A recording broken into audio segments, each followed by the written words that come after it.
Alright guys, we're ready to test out the horn on this. The 450D horn is hooked up to my Kodak power supply. Obviously, like I said in the previous video, the jumpers are cut, so only the horn will sound. Horn is loud.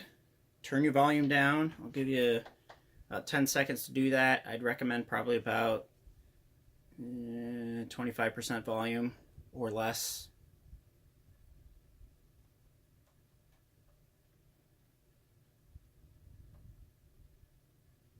Three, two, one.